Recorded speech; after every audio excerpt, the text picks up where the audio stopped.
देखो, जो हमारे आदरणीय इलियास जी जो कहते हैं वो थोड़े में सारी बात कहते हैं कि जो फूलों का हार है ये बड़ी जिम्मेदारी है, उसको आप निभाओगे अच्छे से, ऐसा हमारा विश्वास है। चुनौती भी है, बड़ी जिम्मेदारी के साथ चुनौती भी। हमें विश्वास है कि आप दो काम करोगे अध्यक्ष जी। पहला, आप सब हर कांग्रेस के नेता, हर कांग्रेस के कार्यकर्ता का मान सम्मान करके, हर कांग्रेस के कार्यकर्ता नेता को साथ लेकर आप चलने का कार्य करें।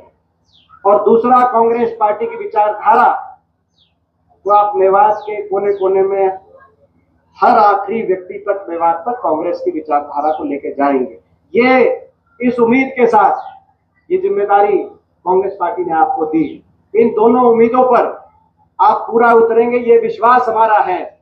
और सही कहा आपने भी, जब सरिता जी बोल रहे थे तो सही कहा कि मैं आप सबका प्रतीक हूं, और सभी बहुत से ऐसे कार्यकर्ता थे जिनको जिम्मेदारी कांग्रेस पार्टी दे सकती थी, लेकिन पद एक है।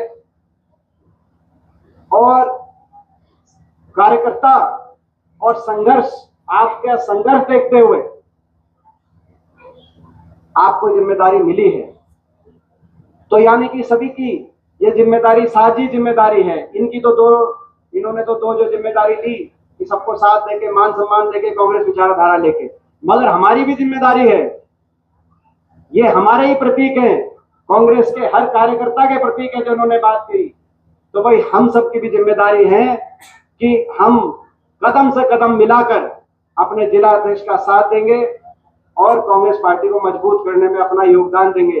बताओ, इस जिम्मेदारी में सारे अगर पूरा उतरेगा पूरा परिवार, तो हाथ उठाकर ऊपर नीचे सारे सबसे मैं आग्रह करता हूं। तो सभी ने आज भाई आपने भी जिम्मेदारी ली, उसके लिए आपका धन्यवाद। और सभी कार्यकर्ताओं ने, जिसमें मैं भी शामिल हूं, हमने भी जिम्मेदारी ली है कि हम आपका पूरा साथ देंगे।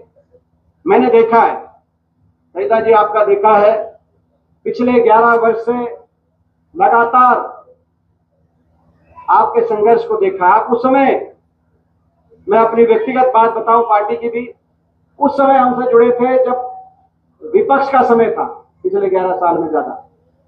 और आप कभी डगमगाए नहीं, आपके कदम डगमगाए नहीं। हर तरह के परिस्थिति में आपने अग्नि परीक्षा दी। कई परिस्थितियां आई, अग्नि परीक्षा देनी होती है, आपने हर अग्नि परीक्षा दी, आप हर अग्नि परीक्षा में पास हुए। और तब जाके ये आपकी तपस्या संघर्ष के बाद ये जिम्मेदारी आपको मिली है। हमें पूरा विश्वास है आप इस जिम्मेदारी को बढ़ाते हुए कांग्रेस पार्टी को मजबूत करने का आप काम करोगे मेवात में। और मेवात में कांग्रेस पार्टी को और मजबूत करना तो सबसे बड़ी जिम्मेदारी है। कांग्रेस पार्टी मजबूत है मेवात में। जो रिजल्ट मेवात का रहा आज इस अवसर पर, क्योंकि कांग्रेस का पहला कार्यक्रम हो रहा है जिला कांग्रेस का, तो जिला कांग्रेस के आज इस कार्यालय और कार्यकाल के उद्घाटन पर मेवात वासियों को बहुत बहुत कांग्रेस पार्टी की तरफ से धन्यवाद करते हैं। मेवात ने इस बार इतिहास रचने का काम किया है। आपकी तरफ से कोई कमी कसर नहीं रही थी। आपने तो अपनी बात पे आप पूरे उतरे थे, कोई कमी कसर नहीं रही थी। आपने पूरा साथ दिया और कांग्रेस पार्टी को यहां से जिताकर आपने भेजा। कमी कसर हरियाणा के लोगों से भी नहीं रही थी। हरियाणा के लोगों ने भी साथ देने में कोई कमी कसर नहीं छोड़ी। मगर भारतीय जनता पार्टी, आपको पता है, आज सारे देश के सामने सारा सच सामने आ रहा है। राहुल गांधी जी ने सारी बात रखी, कर्नाटक के एक लोकसभा सीट की बात रखी। जो सवाल पूछे चुनाव आयोग से, मुख्य चुनाव आयोग के कमिश्नर ने एक भी सवाल का जवाब नहीं दिया। और बिहार में भी वो बात दिख गई। और हरियाणा, जिस हरियाणा में पिछले 11 साल से सबसे नजदीकी चुनाव हुआ, विधानसभा में मात्र 22,000 वोट का फर्क पूरे हरियाणा प्रदेश में, यानी कि एक लोकसभा में अगर पूरे प्रदेश में 22,000 वोट का फर्क है, यानी कि एक लोकसभा में 2200 वोट का फर्क। आप लगाओ अंदाजा, 2200 वोट से लोकसभा फर्क रह जाए लोकसभा चुनाव में, तो कितना नजदीकी चुनाव हो। यानी कि 10 की 10 लोकसभा, 2200 वोट का फर्क रहा। तो आज भारतीय जनता पार्टी ने हरियाणा में जन भावना के आधार पर सरकार नहीं बनी बीजेपी की, जो हरियाणा की सरकार है, आप और हम जानते हैं। अगर जन भावना के आधार पर सरकार बनी होती तो चुनाव से एक दिन पहले नायब सैनी जब प्रेस कॉन्फ्रेंस कर रहे थे तो प्रेस कॉन्फ्रेंस में कहते जनता का विश्वास हमारे साथ है, जन भावना हमारे साथ है, कल नतीजा हमारे हक में आएगा। उन्होंने ये नहीं कहा, उन्होंने कहा कि सारी व्यवस्थाओं का इंतजाम हो गया है। यही कहा कि नहीं कहा नायब सैनी जी ने? अब वो सच सामने आ गया। शाम दाम दंड भेद का प्रयोग यंत्र मंत्र तंत्र चुनाव आयोग से मिलीभगत करके भारतीय जनता पार्टी ने केवल सत्ता हासिल करने का काम हरियाणा में किया, जन भावना को हासिल करने का काम नहीं किया। और बराबर का टक्कर का विपक्ष, इस सब के बावजूद भाजपा के बराबर मत प्रतिशत विधानसभा चुनाव में भाजपा का 39.9% मत भाजपा के आए तो कांग्रेस के 39.5% मत आए। मात्र आधा प्रतिशत मत का फर्क। और लोकसभा चुनाव में तो 3% वोट हमारे ज्यादा आए थे हरियाणा के अंदर, तब हमारे 48% वोट हमें मिला लोकसभा चुनाव में पिछले वर्ष, और भाजपा को मात्र 45% वोट मिला। 5 लोकसभा सांसद जिताकर हरियाणा के लोगों ने भेजा। इस सब के बावजूद टक्कर का विपक्ष है हरियाणा में, बराबर का विपक्ष है। और जो बार बार कहते हैं नायब सैनी जी और खट्टर साहब के बयान में सुनता हूं, कहते हैं कि हरियाणा में कांग्रेस पार्टी कुछ नहीं है। उनको मैं बताना चाहता हूं, जितने लोगों ने आपको वोट दी उतने लोगों ने हमें दी। हरियाणा में बराबर का मजबूत विपक्ष है, लड़ाई लड़ेंगे। और अब हमारा संगठन भी बन गया है। जमीन पे लड़ाई आपको लड़नी होगी अध्यक्ष जी, सबको साथ लेकर। और सड़क की लड़ाई सदनों में, विधानसभा और लोकसभा में लड़ाई लेकर हम जाएंगे। कांग्रेस मजबूत विपक्ष की जिम्मेदारी निभाएगी और जिम्मेदारी का एहसास इस बीजेपी को कराने का हम काम करेंगे। और खास तौर से लड़ाई लड़नी पड़ेगी मेवात में। मैं नमन करता हूं इस मेवात की देशभक्त सरजमीन को। ये देशभक्त सरजमीन, वो सरजमीन जब भी कभी देश की तरफ, देश के किसी दुश्मन ने आंख उठा के देखने का काम किया तो ये इस सरजमीन के देशभक्तों ने हमेशा देश की रक्षा सुरक्षा के लिए कुर्बानी देने में, हमेशा देश में नाम कमाने का कार्य किया। ये वो सरजमीन, शहीद हसन खां मेवाती की सरजमीन, उनकी शहादत को, उनकी कुर्बानियों को हम इस सरजमीन को नमन करते हैं। लेकिन दुर्भाग्य ये है कि इस मेवात के साथ पिछले 11 साल से बड़ा भेदभाव हो रहा है। मुझसे ज्यादा आप जानते हो। ये वही मेवात, मैं उस सरजमीन को नमन करता हूं। 1947 की बात अभी याद दिलाई थी। 1947 में जब देश की आजादी के समय जब परिस्थितियां प्रतिकूल बनी तो मेरे स्वर्गीय दादाजी चौधरी रणबीर सिंह जी वाल्मीकि मंदिर दिल्ली में, जहां पर महात्मा गांधी जी रुके हुए थे, उनके पास गए। उस समय वो संविधान सभा के सदस्य थे। उनको कहा कि आप चलिए और विश्वास दिलाइए कि मुल्क ऐसा मुल्क और ये संविधान ऐसा संविधान के अनुसार चलेगा, जहां नागरिक नागरिक में कोई भेद नहीं होगा, धर्म जाति हर बात से ऊपर उठ के हर नागरिक को बराबर अधिकार मिलेंगे। गांधी जी स्वयं आए घासेडा गांव में और एक विश्वास यहां दिलाया गया, वो संविधान बना। लेकिन आज क्या हो रहा है, उस संविधान को कुचलने की और संविधान को खत्म करने के प्रयास चल रहे हैं। आप देख रहे हो किस तरह की राजनीति आज पूरे देश में की जा रही है। और मेवात उस राजनीति के निशाने पे, मेवात में पिछले 11 साल से कोई काम नहीं हुआ। जो कांग्रेस की सरकार में, जो हमारी सरकार में मेवात को आगे लेके जाने के जितने कदम उठाए थे, चाहे वो मेडिकल कॉलेज बनने की बात हो, चाहे आईएमटी को आज उद्घाटन करने के लिए अश्विनी वैष्णव जी आ रहे हैं आईएमटी में। आज का ही कार्यक्रम है वो, आज का है, आज आ रहे हैं, एक फैक्ट्री लग रही है।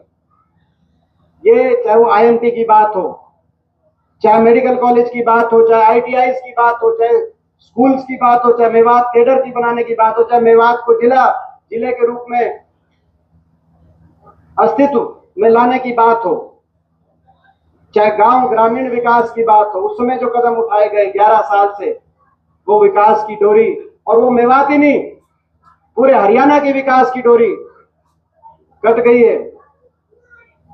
मैं देख रहा था खट्टर साहब का परसों बयान है, गुड़गांव को लेकर, ये पल चौधरी, मुकेश जी गुड़गांव से आए हुए हैं।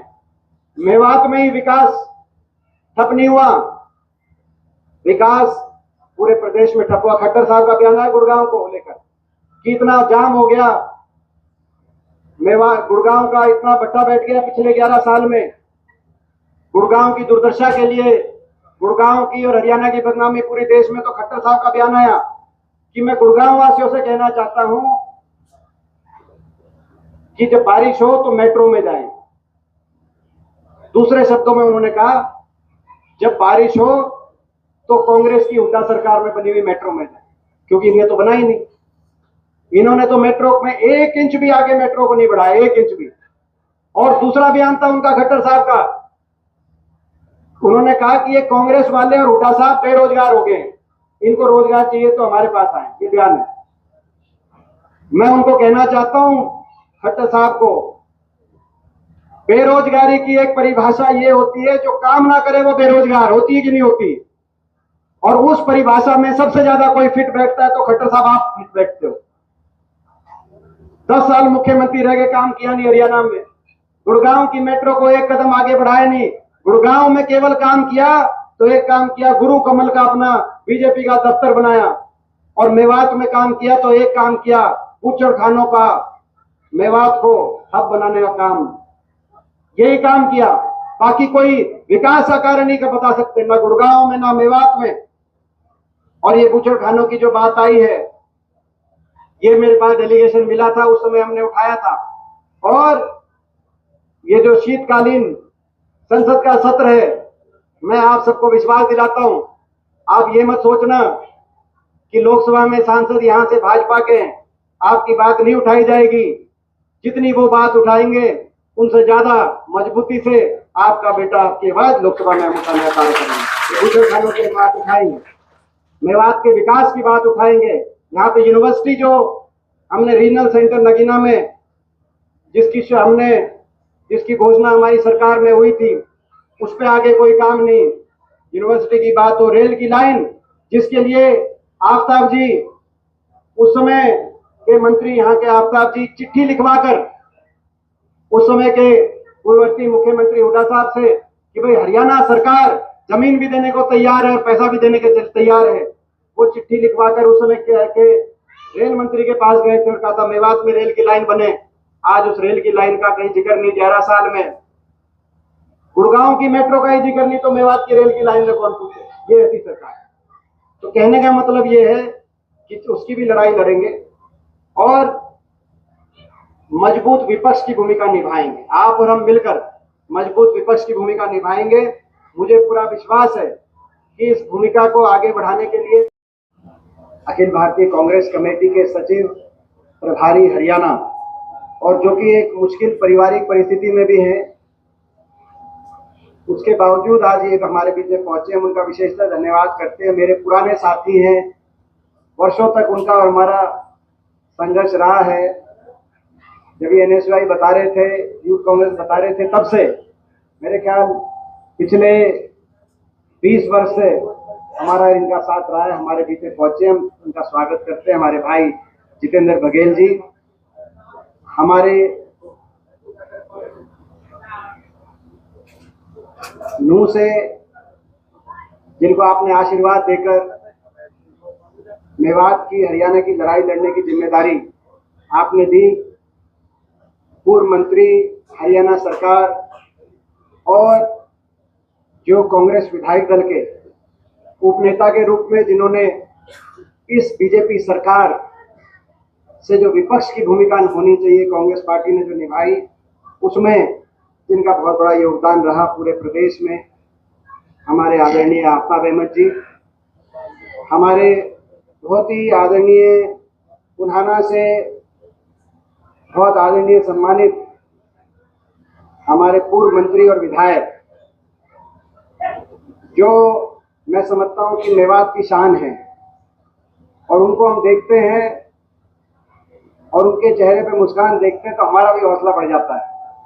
हमारे आदरणीय मोहम्मद इलियास जी, हमारे संघर्षशील विधायक जो हमेशा मेवात के विकास के लिए, मेवात के सुख दुख के लिए हमेशा लड़ाई लड़ते हैं। हमारे भाई ममन खान जी विधायक, हमारे नव चयनित कांग्रेस पार्टी के अध्यक्ष, जिनको जैसे कहा कि आज हम जिनको सब बधाई देने भी आए हैं, उनको विश्वास दिलाने आए हैं कि उनके साथ हैं, और जिनको बहुत बड़ी जिम्मेदारी कांग्रेस के शीर्ष नेतृत्व ने दी है, हम बहुत बहुत बधाई दे रहे हैं। हमारे पूर्व विधायक सईदा खान जी, अध्यक्ष कांग्रेस कमेटी मेवात, हमारे भाई जिन्होंने बड़े पिछले, विशेष तौर से मैं पिछले 11 वर्ष की मैं कहूंगा, और आप सब भी उसमें शामिल हैं, क्योंकि जब सरकार दूसरी हो जाए तो बहुत लोग हैं जो सरकार की तरफ भाग लेते। विपक्ष में खड़े रहना, अपनी विचारधारा पे खड़े रहना और लड़ाई लड़ना हर किसी के बस की बात नहीं है। तो ये आप सब एक तपस्या कर रहे हैं, आप सब उस संघर्ष अग्नि परीक्षा दे रहे हैं, विपक्ष की लड़ाई, विचारधारा की लड़ाई, ईमानदारी की, सच्चाई की। और मेवात में पिछले कई वर्षों से जो लड़ाई, ये संघर्ष जो आप सब हम सब मिलकर करते थे, जिसमें उनकी बड़ी भारी भूमिका रहती थी। मेरे भाई मेहताब अहमद जी, हमारे बीच में हमारे युवा कांग्रेस के अध्यक्ष भाई मुबीन जी, मुकेश शर्मा जी, जो अभी कह रहे थे कि गुड़गांव से, मेरे ख्याल सईदा जी ने कहा, याताब जी ने कहा गुड़गांव से, मगर ये गुड़गांव से नहीं है, मुकेश शर्मा जी इंटरनेशनल आदमी है, ये सभी जगह से हैं, हर जगह मुकेश शर्मा की उपस्थिति रहती है।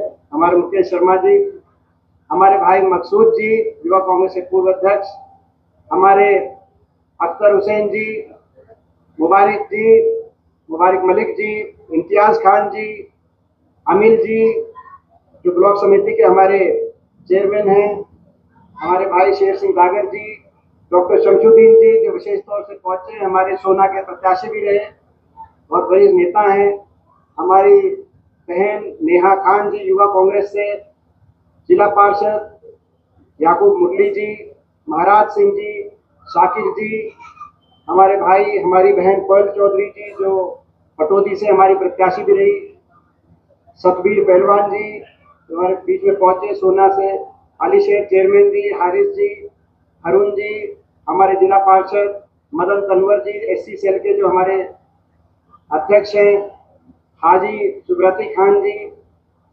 हमारे साथी शहुन जी, जो पीसीसी के मेंबर हैं, नरेश जी, हमारे नूर से अख्तर हुसैन जी, दोनों अख्तर हुसैन जी जो मेवात बोर्ड के चेयरमैन भी हैं, उनका भी पहले जो अख्तर हुसैन, दोनों हमारे अख्तर भाई, आसिफ जी, हमारे बीच में हमारे शौकत जी घुड़चड़ी, हमारे आनंद अत्ता जी, राजवीर सरपंच जी, युवा कांग्रेस सेवा दल NSUI के हमारे बहुत से साथी, बहुत से सेल, हमारे बहुत से जो सेल हैं, प्रकोष्ठ है, उनके साथी यहाँ दिखाई दे रहे हैं। आबिद, हमारे आबिद भाई, हमारे सोशल मीडिया सेल के अल्ताफ जी, बहुत से साथी, हो सकता है किसी का नाम जाने में रहा भी हो, लेकिन मैं देख रहा हूँ कि पूरा आज मेवात का कांग्रेस का परिवार, सभी लोग हमारे छत्तीस का फारूक का नहीं लिया था। देखो ये फारूक जी जो कह रहे थे कि भाई इनका नहीं लिया, फारूक जी पीछे खड़े थे, फारूक दिख गया, फारूक का नहीं लिया था। और भी हो सकता है कोई, सभी कांग्रेस का परिवार, क्योंकि सभी हमारे लिए, आप सब हमारे परिवार के सदस्य हैं। आज हम सब इकट्ठे हुए, एकत्रित हुए, हमारे जो नए जिला अध्यक्ष हैं भाई सईदा, उनको आशीर्वाद देने के लिए सारा कांग्रेस का परिवार आपको आशीर्वाद दे रहा है, आपको साथ देने का आश्वासन, विश्वास दे रहे हैं। बहुत बड़ी जिम्मेदारी आपको मिली है। सही बात है जो भी कहा गया, 11 साल के बाद कांग्रेस का संगठन बना है। हम धन्यवाद करते हैं खड़गे जी का, राहुल जी का। 11 साल के बाद कांग्रेस पार्टी को संगठन मिला है और बड़ी जिम्मेदारी आपको मिली।